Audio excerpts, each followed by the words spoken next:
Hello and glad to have you join us on another edition of EdTech Monday Africa. My name is Joy Doreen Bira, and this month our focus is on advancing girls' education through digital learning in line with this year's International Day of the Girl Child.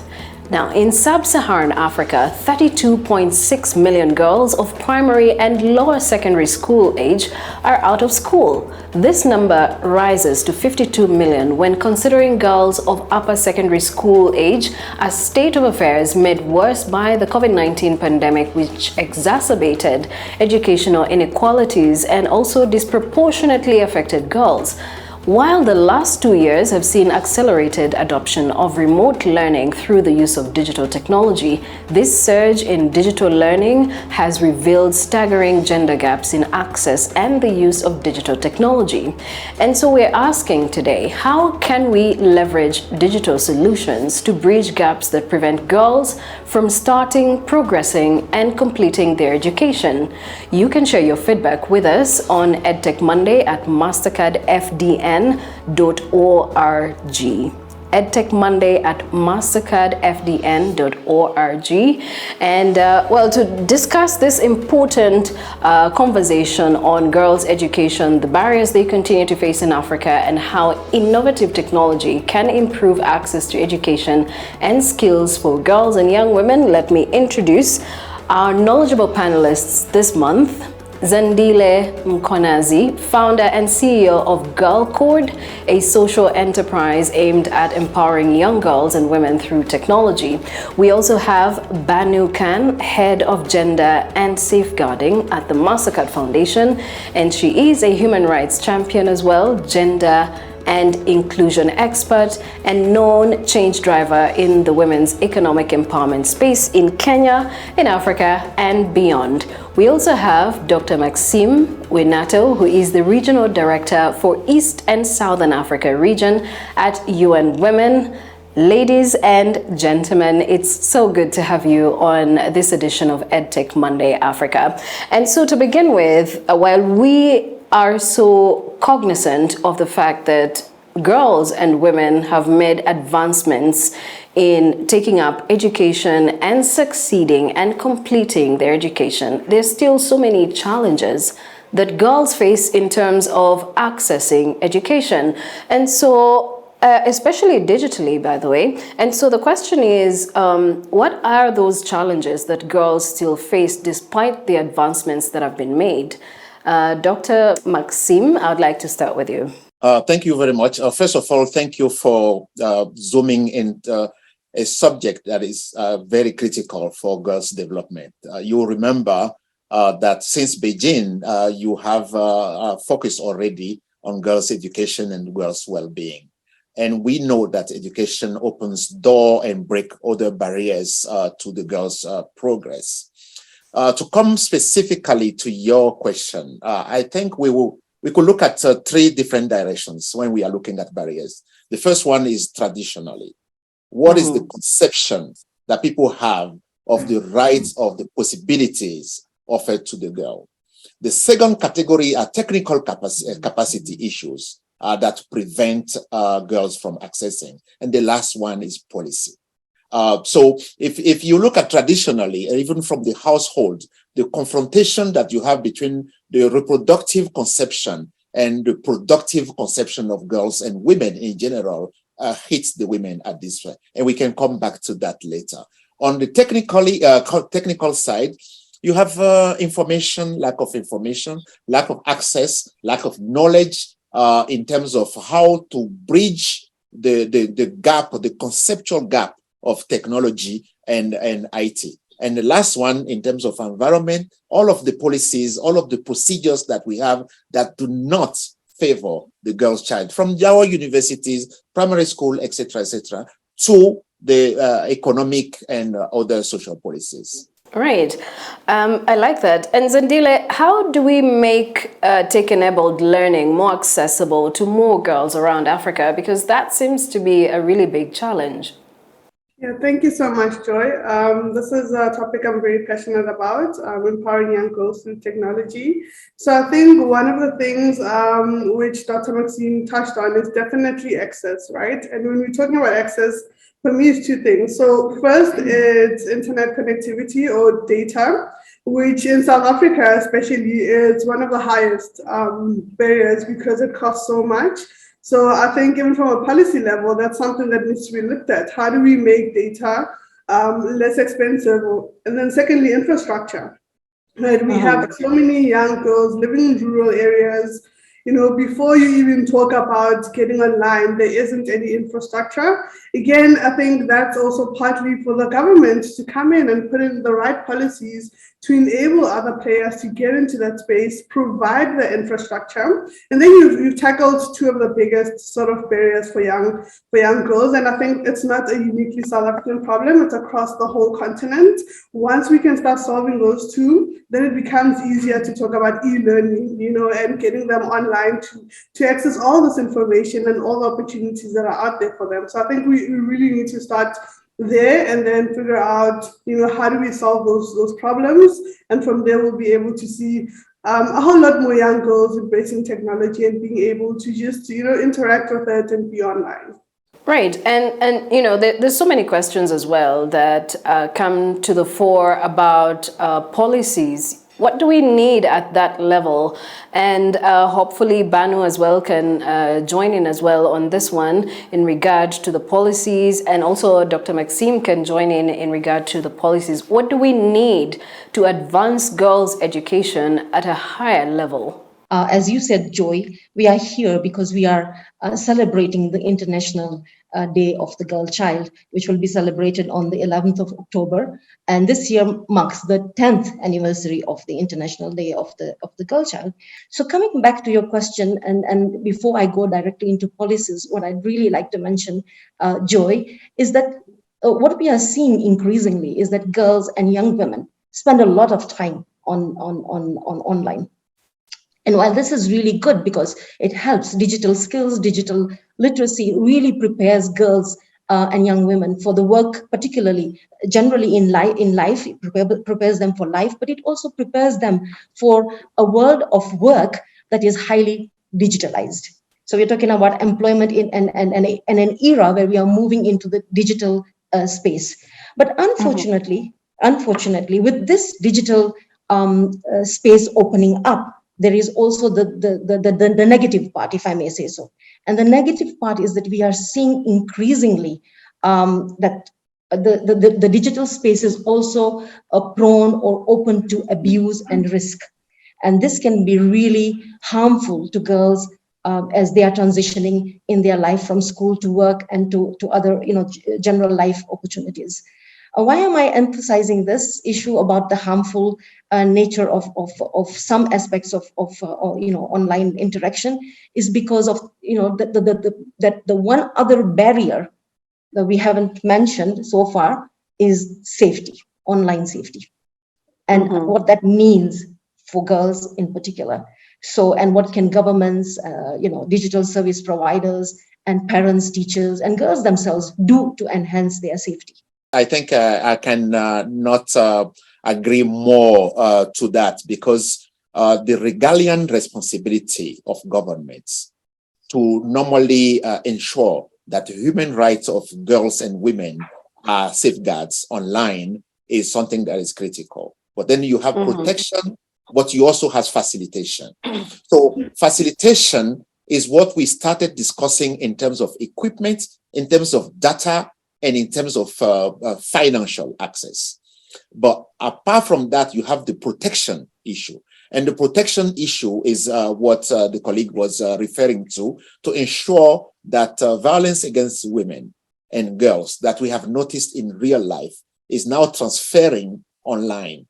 So that it's not just like violence in terms of the physical risk that exists, but it's also in terms of intimidation. We have seen possibilities closing up, and we have seen risks rising when it comes to girls coming online. And when we started discussing maybe later what we are doing, some of these items will come out in terms of what success we have had in ensuring more protection. And the protection has to do with policies in place in terms of how we reprimand and sanction online crime, particularly those against women and girls, but also in terms of the equipment that we provide to simple things like protecting the IP address of girls online is something that can shield them against the possibility of people coming after them. Number one, because they don't think that women should be online, or number two, because they have opinion that is directly that the girls are expressing online that they are directly going after. We also, when we are in the policy aspect, we also have to look at outlets. What are girls that are familiarizing themselves with IT and computer? What are they doing? What is the incentive and motivation in investing in that? If you don't have employment, let me give you an example. At the moment in Africa, in most of the universities, top performers at universities are girls. But they step out of the university and they don't find jobs. And the men that are second performers at the university are the one finding jobs. So when you take a cohort of girls through coding, through familiarizing with IT, etc., and they make the effort culturally, financially, and emotionally to go through it. And after all, the men will be the ones that will find the top job at the bank, for instance, rather than the girls. Then it creates trouble and it disincentivizes the effort that we are making. Right. And Zandile, in this case, what do we need in terms of the content that's required to push girls to be more assertive, to be more confident in their roles, in their positions, in them taking up these different courses that are tech related as well to advance their education? What is needed in terms of content? Yeah, so again, Dr. Maxine sort of touched on something that we do at Go Code. So we train young women all the way from 10-year-old to post-matric. So what we've seen, especially in South Africa, is a lot of young women coming out of university with a degree, to his point, and not finding any employment. Right, which is for us, like, how is that even possible? Because you needed a degree, you have it, and yet you've seen them struggle to find jobs. So we came up with a model where we train them for a period of 3 months and then actively work with employer partners to give them the opportunity to interview for jobs. And one of the feedback that keeps coming back from our employer partners is really around the confidence. That these young women, when they step into the room, they know the technical aspects. They've spent years learning, but they lose confidence in terms of being able to present themselves and present what they're capable of. So that's one of the key things that we are, intentionally working on, to sort of find experts and help them to show up, basically. And that's what we call it. Like, how do you show up and show that you are a capable young person? Because men will come in, they know like 60%, and we've seen these stats, and they'll still, working like I am the one, I know all of this. And women will come knowing equally or more, but walk into a space and sort of, withdraw, and I'm not sure, so we really need to work on that. And that really stems from like a young age, where growing up, especially in African homes, I can't speak for others, where we were told as women, don't talk back, don't be assertive, just nod and say yes to everything that we tell you. Your place is to, be a good wife and all of that. And that psychologically has played a very, very big role in terms of young people transitioning to IT, but just not being able to get employment because they can't present themselves, or they're too scared to look someone in the eye because we grew up being told don't do that, to someone older than you. So I think it's more on the psychological and some of the soft skills that we need to work a lot on, especially from a young age, to make sure that moving forward we have young, confident women that can take up, anything in the IT space and really excel at it. Right. And Banu, I'm coming to you now, in terms of, what Zandile has said, the confidence. These are soft skills that we tend to ignore a lot of times And this dim clouds seems to walk with girls throughout their education, move with them all the way into university, and even after excelling at their education, they still don't feel confident enough to move into the workspace or have the confidence to move into the workspace. And this begs the question, how do we go about this? Because it's one thing to educate a girl child from childhood all the way to university level, but if she's not going to advance from that level into the workspace, then I think we're having a challenge here. How do we go about it? Yeah, thank you, Joy. And that's a very important question because I look at it as a twin track approach. So on the one hand, while we're trying to close the digital gap in access to the digital platforms and digital literacy for girls particularly, we have to look at both the technical part of the equation, and we also have to look at the soft skills. So the soft skills and the technical skills go hand in hand. So there is, if we really truly want to empower the girl child, it's not enough to just put all our investments on the technical part of, so that, helping them to code or helping them to use technology or helping them to, access skills that they might not have, other skills which are really, technical related. Now, the soft part of the equation is skills that build the self-esteem, the self-confidence, the leadership skills of young women, the negotiation skills. There are so many of those softer elements. And this is really important even in the world of work. We are talking a lot as MasterCard Foundation, as you all know, and we keep on talking about that we stand for a society where everyone has equal opportunities, that, and they experience their full potential. We have set ourselves a very bold target of reaching 30 million young people by 2030. And of that bold target, we have gone ahead, and this really makes me happy and excited, is that we have said 70% of our 30 million is, we are targeting young women. So there's a lot of emphasis on young women. So now if you want girls to transition smoothly from the schooling space into the world of work, we have to go back to this equation that I'm talking about, that we need soft skills and we need technical skills. If you ask me today, Joy, when you talk to employers, more often than not, the complaint is that the children and the students who are coming out of our schools and our universities are not prepared for the world of work because they lack certain skills and there is a mismatch.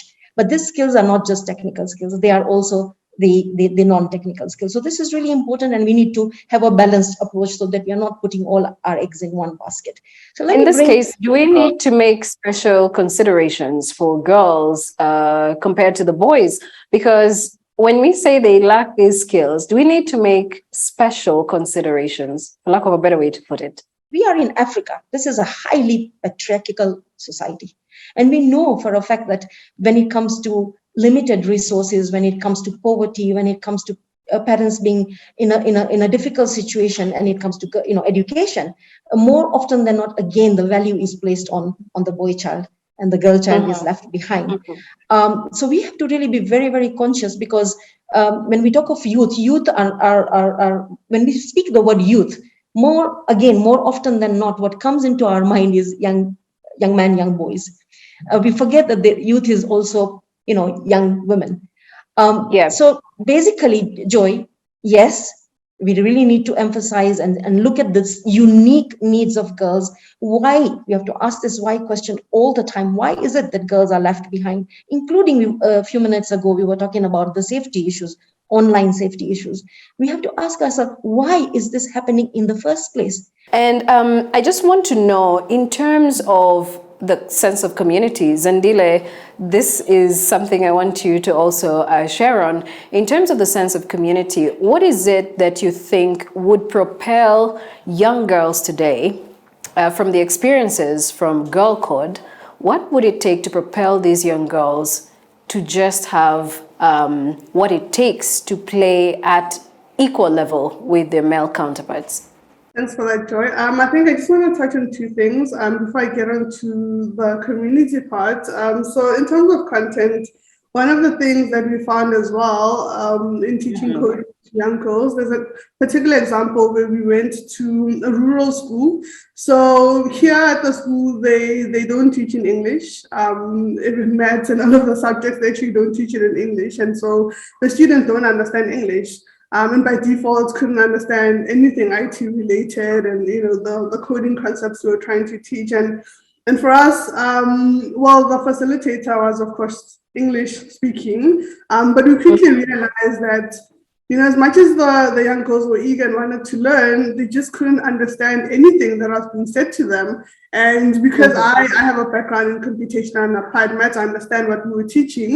I actually started speaking to them in their language, to try. And I mean, of course, there's some concepts I couldn't directly translate, but just to explain to them what it is we were teaching them and what the expectation was. And suddenly a light bulb switched on. These young girls are like, oh, is that what you're saying? Okay, because I couldn't understand what you're asking me to move left. What does that even mean? So I think when you're looking at content, we really need to think about Africa is so diverse, right? There's so many languages. In South Africa, we have 11 official languages. And so we need to be intentional. And I think that also comes from a policy level, but also from the key players that are in the space, to try and have the resources to translate some of this content so that it's relatable to someone that doesn't speak English as their first language. So I think that's a very key and important thing that is going to take, of course, a lot of time, but it's definitely needed because we saw it firsthand. Yeah, and Banu, sorry to cut you short, but Banu, I need to understand this because, when we talk about girls in rural areas versus the urban context, there's such differences or split differences that we look at, but then there are also so many similarities. And girls who have faced maybe forcible displacement and live in internally displaced camps as well. There are also girls who are disabled. There are different aspects to it, but girls in their differences, they still face similar challenges. So how do we go past them? Because we've been trying to get past them for the last 10 years that we've been marking International Day of the Girl Child. But now, where do we move it to from here? Okay, that's a very, very interesting question. And let me just remind ourselves of one thing. When we talk about girls are not a homogeneous group. Girls are a group, and that is why we need to bring the intersectionality approach with the other work that we are doing. So when we are talking about gender, we need to go one step beyond just not looking at the gender-related issues, but also bringing in the intersectionality lens. And why am I saying this? I'm saying this because within the group of girls that we are trying to promote in education, in their livelihoods, in their sexual and reproductive health, there are, now all what you mentioned, girls with disability, living with disabilities, girls who are living in IDPs, girls who are living as refugees, girls who are living in rural versus urban areas, and their needs may not all be similar. So we've got to be very innovative, like Maxime said. And this is where, look at, let's take an example of the rural girl or the girl living in rural area. Her time, which is very precious, is divided across many bandwidths. The child needs to go to school and learn like the boy child, but her time is taken up by things such as fetching water, fetching firewood, looking after the unpaid care, looking after siblings and perhaps even other members of the family when she comes back from school. So her time poverty comes into play, and therefore her needs to make sure that she gets equal access to opportunities, remote learning opportunities, then teachers and other members of society need to think innovatively. So what can we do? A simple example, if we are talking about how teachers can now also adapt to the new teaching mode, which is shifting from the classroom mode to the online mode, what can the teachers do differently? So one example is that perhaps when they are doing sessions which are online, they could consider doing recordings like what we are doing right now, so that that girl Right. child who is unable to attend at that moment in time has the opportunity to catch up. So that's another way of looking at a situation for the unique needs and conditions of that girl child who is in a particular situation. And similarly, it would be, let's think, how then do we reach the girls in refugee camps, because their needs might be slightly different. What do we do with girls with disability? And so all these answers, the point I want to make here, and this is my last point on this particular question, one of our values and principles is, let's do a lot of listening and let's Yeah. co-create. So we really need to listen to the girls themselves. What are your needs? What is it that you want to use technology that works for you? Is it that you want information? Is it that you want to connect with your peers? Is it that you need to pass exams? Is it that you need information about sexual and reproductive health? Those things that you can't talk to your parents or your teachers. First of all, ask them, what is your need and how can technology play a role? That's number one. Number two, we use the second value, co-creation. So it's not about designing interventions for girls, but it's rather designing interventions with girls. So they tell us what is their need, what is their unique need, and they are brought into the equation so that their needs, their ideas, their experiences are kind of part and parcel of the co-creation of that initiative. Dr. Maxime, you want to say something, or was that Zendile? No, I was agreeing to a certain degree with what has been said. And in practice, I can share with you some of the results that UN Women has gotten in that particular area. We have a program that we call African Girls Can Code. And that program, like in several countries in the continent, has brought more than 1,000 girls.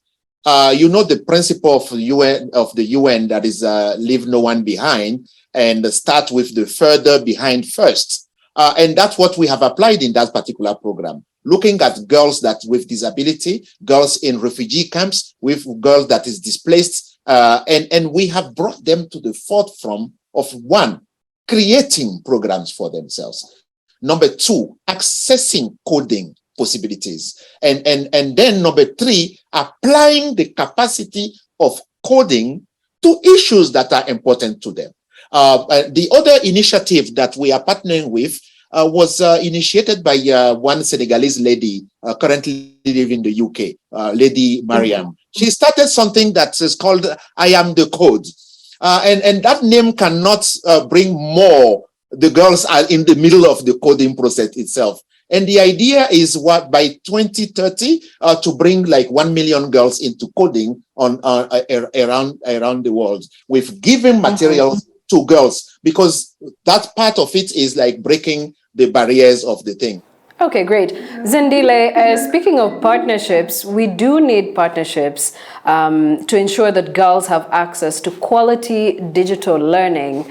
But what kind of partnerships exactly do we need? Thanks for that, Joy.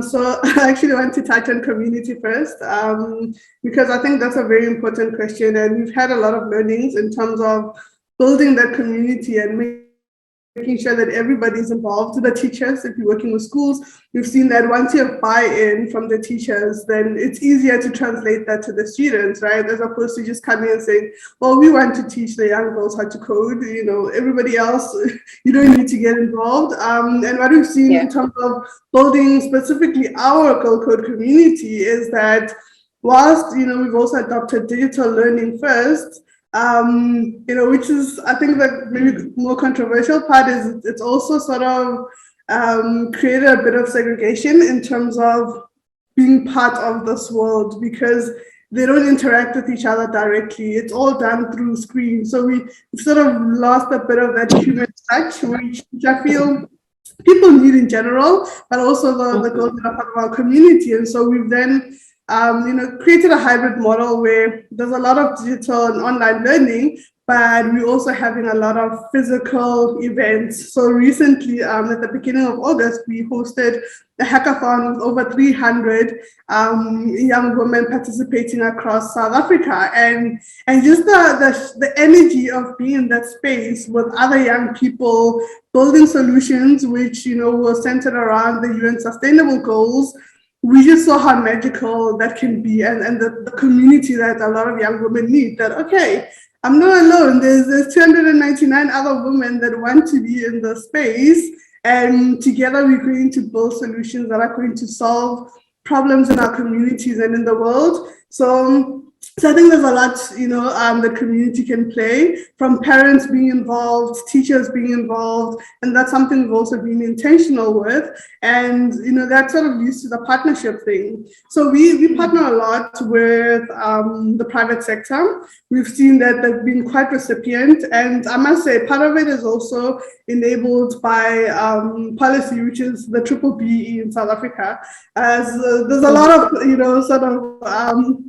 debates around that, but we've seen that, the intention of the policy is to make sure that, you put women first, and you include women in everything that you do, especially if you're a technology company, which has enabled us to then be able to partner with corporates because, they obviously want to comply with the policy, but it's made it easier to sort of, grow. I think partnerships with government and entities like the UN and UN Women definitely can help to scale some of these programs. I'm quite familiar with the other ones that Dr. Maxime mentioned, and how do we all come together, stop working in silos, and sort of amplify the work that we're doing and make sure that a lot more young women and girls are exposed to these opportunities. Yeah, and what, to just add, Joy, if I may just jump in, I really like what the really, Zandile has kind of explained all the partnerships we need. But for me, the biggest partnership we need and the most important partnership we need is the girls themselves. We need to hear their voice. We need to amplify their voice. We need to listen to them. We need to really, again, I repeat, co-create with them, not for them. But one other partnership that we kind of need in this conversation, and really a lot of it, is partnerships with media. Now, media, why am I talking about media? So that we can again bring the whole concept of role models. Girls need role models that they can look up to. And that is where, when we talk about technology, digital space, we really need to see more women that girls can, emulate towards and say, yeah, if she could, I can too, and that space, I think, while we are trying, needs to be, amplified a little bit more. The private sector, I really enjoyed what Maxime said. He talked about the women's empowerment principles, something that I worked extensively when I was at UN Women myself. And I think, yes, bringing in the private sector, the corporate companies to come in and say, how can we empower the girl child at the workplace, at the marketplace, and in the community? That is the women's empowerment principles. And what can we as corporate entities do, whether it's through our CSR, or it is through our HR, or through our programs and initiatives internally and externally, whatever. How can we also play our role? So when we talk about private sector, I think going a little bit a notch higher and getting commitment from the private sector, that when we talk about the 2030 Sustainable Development Goals, we need all hands on deck, including the private sector. And speaking of all hands on deck, as we bring this conversation to a close, or in parting, if I might say, we do talk. We talk. There's so much talk that goes on around advancing education for girls around Africa. The implementing part is where the hands on deck is needed even most. So as we bring this conversation to a close, very briefly to each one of us, how do we move this from the talk to the action part? How do we go about that? If you allow me, maybe I heard commitment earlier. You will remember that UN Women brought the whole world to Paris recently for generation equality, where commitment was made in the tune of more than 42 billion to support gender equality in the world. So commitment has to come with another word that I'm suggesting here, which is accountability. We need to ensure that we have accountability. And the accountability has to start with the household, from the household to the community, from the community to government, and then the other two support that government needs, which is the private sector and civil society. And in that group, I want to point to one last thing, which is the role of men. At the moment, men still holds a lot of power.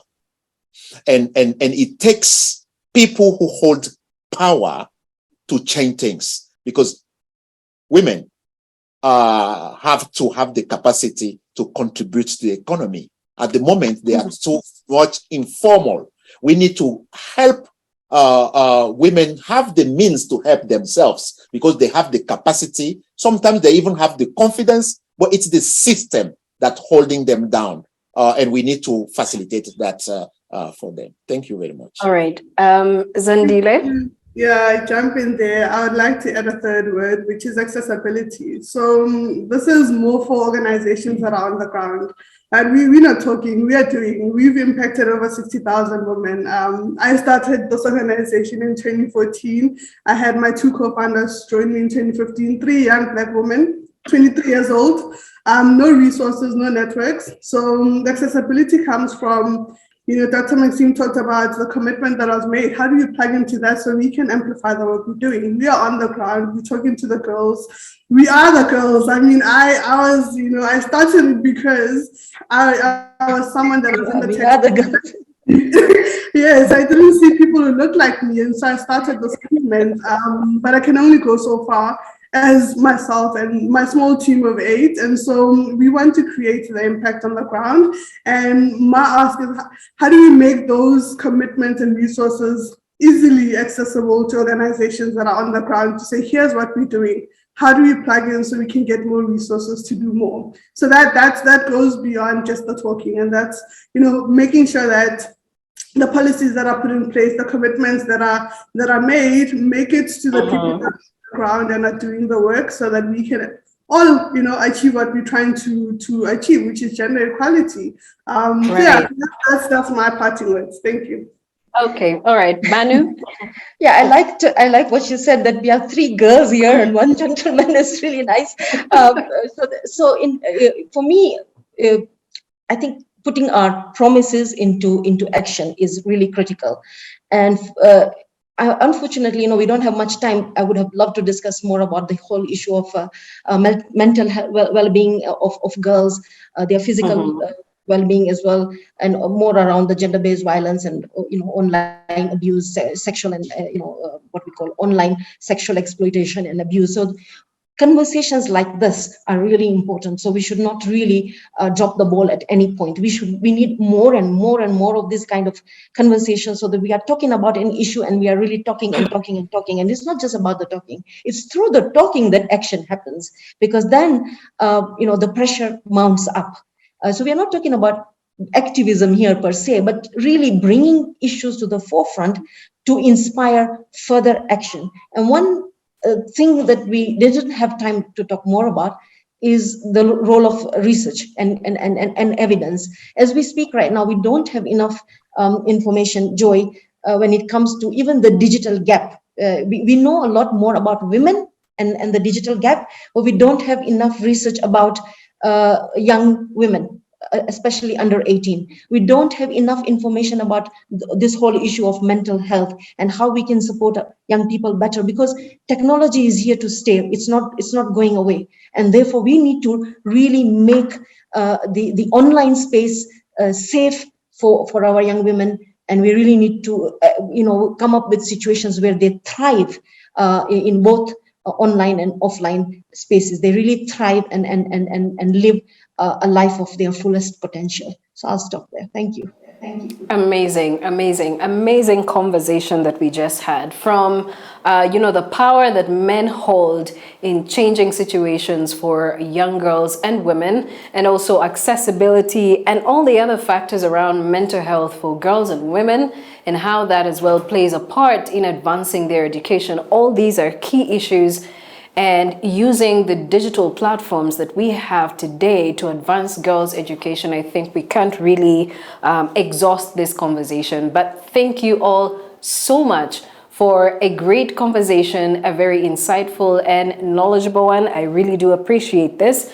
And in case you would like to reach us, you can actually do so by emailing us on edtechmonday@mastercardfdn.org, edtechmonday@mastercardfdn.org. And as we bring this conversation to a close, we'll leave you with some of the testimonies of beneficiaries of digital learning across Africa. These are young girls and women who have benefited from education online, or do we call it digital learning? I was watching a video online and I saw some ladies learning how to fly a drone, and it really impacted me and motivated me to also learn and be like them, to be in tech. My previous education was more of knowledge-based, where we read, write, we pass, and then we forget. But coming to DTI, I have gained much experience and I have got hands-on skills, which has really helped me. With design innovation, I did not know that there were many career opportunities for ladies out there. But coming to DTI, I've been able to realize a particular career that I'm passionate about, and then I'm working towards it. My family has really had an impact because at first they thought tech was mainly a men-centered area, but now they've also realized the opportunity available for young ladies to be in tech. Some of the challenges that I faced was I did not have any knowledge about IT. So my first day of using the computer was very complicated because I did not know where to start from. But I did not give up. By the help of my facilitators and also my friends, they did well, they motivated and then inspired me a lot. Design innovation has really helped me to think outside the box. I can be more creative, innovative, and then design what I have learned from theory and be more practical to produce something that people can use or that can help users. I have a younger sister. She really loves what I'm doing in this field and she wants to go into tech as well, and I'm helping her to go into that field and encouraging her to do that because she can do it as well. Before studying design innovation, I had people who believed that I am best fit as a lawyer. So they were willing to give me all that support that I need. But my passion was for tech, so when I got into tech, I didn't get that sponsorship and I had to do everything possible to pursue what I want to do. And I've been able to do that. What I've learned so far has not only given me the career that I needed, but it has helped me in the sense that I am going to impact what I have learned to other young girls who are coming after me. And it has given me the career, so I'll be able to work in that field. I know that I can work in any organization because I am well equipped with what I have learned in the field of tech. So I'd like to encourage all females out there that you can do it, and that the field of tech is not for males only. You have the opportunity, and once you have the passion and you are determined, you can also make it there and even much more than what others are doing. And so thank you all so much for watching this conversation. Until the next one next month, bye-bye for now. My name is Joy Doreen Bira. Remember, you can follow us on our Young Africa Works Facebook page and also look out for more content on the Mastercard Foundation YouTube channel. Thank you all for watching. Take care.